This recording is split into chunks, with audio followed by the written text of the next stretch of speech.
Hello, welcome back to Simply His Lifestyle. My name is Jazzmin and I'll be your host for today.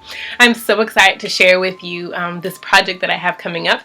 We're still working with the Purim celebration that we saw a Purim menu earlier, and so now we're going to do our Purim invitation.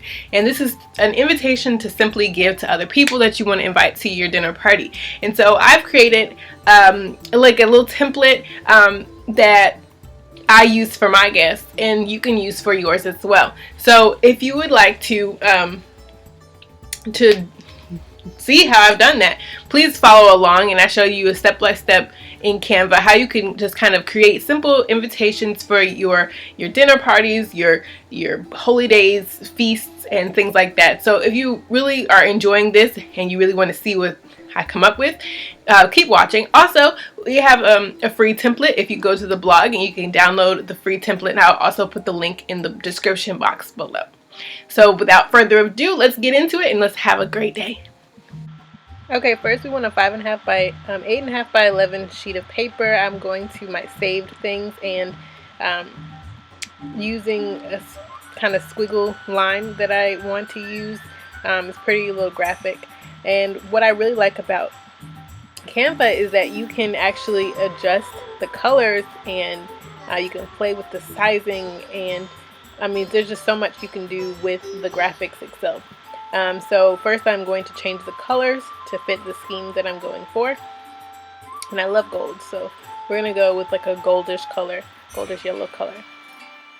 And then I adjust the transparency to give it a kind of like a softer hue, and then duplicate it. And I'm going to kind of adjust where it is, and then flip one image both horizontally and vertically.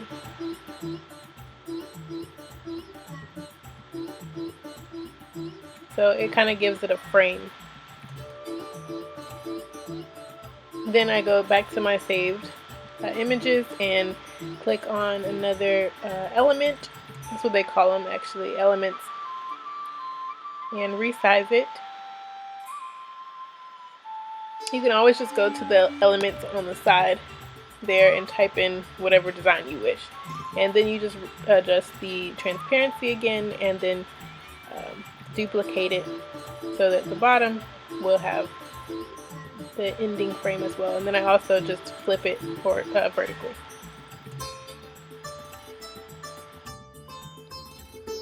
So now I go to the text, and I'm going to add some text here, add a heading. I'm typing in Purim celebration. You can obviously do whatever you want to say. And maybe next year I'll change it up a little bit. And I'm changing it to playlist script and resizing it to fit in the space allotted. And you can always play with this. This is the fun part. Then I go to a verse that I've chosen, Esther 9:28. It says, and I'm going to copy that and paste it in the document. So you just click on another subheading and resize it and play with it.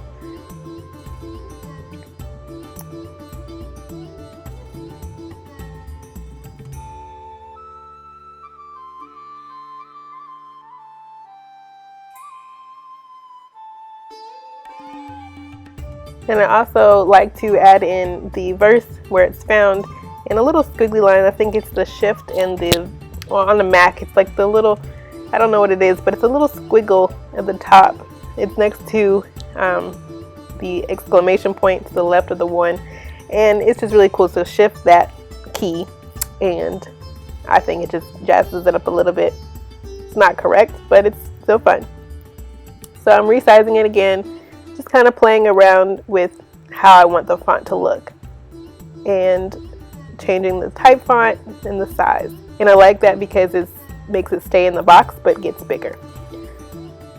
And so then I duplicate it down below. I'm not going to copy the same thing. I'm just using the same type font and size to keep it flowing. And that's also something important. You keep the same type fonts to make the project continuous. And so here I will be adding in the date, the time, the place, and RSVP information, and all of that.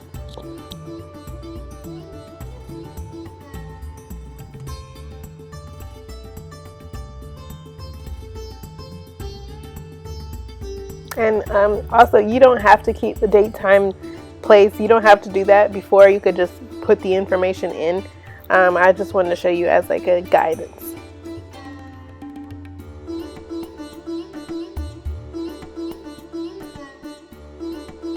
Kind of adjusting where I want to put the placement of it.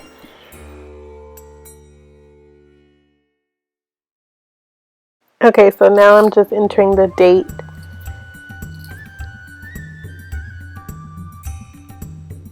The time and the place as well. And obviously you can add whatever you like in this section.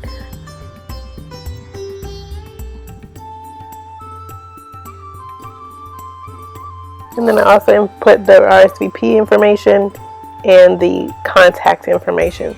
Now I only put my house because, or our home, because I don't really want you guys knowing where I live.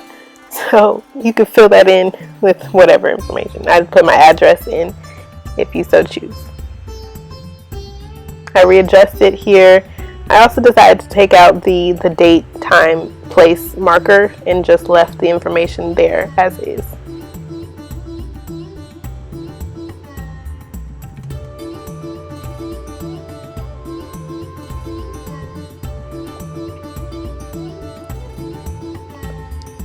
And then I wanted to center that a little bit more and make the invitation information a little bit bigger. And then I make the Purim celebration words a little bigger as well, and then make it on the second line, celebration on the second line. So just push enter after the word Purim, readjusted the size, moved it into place. I love those lines, it helps me so much. And that's it, guys. Purim celebration, simple, quick little invitation setup. So I hope you guys enjoy and have a great Purim.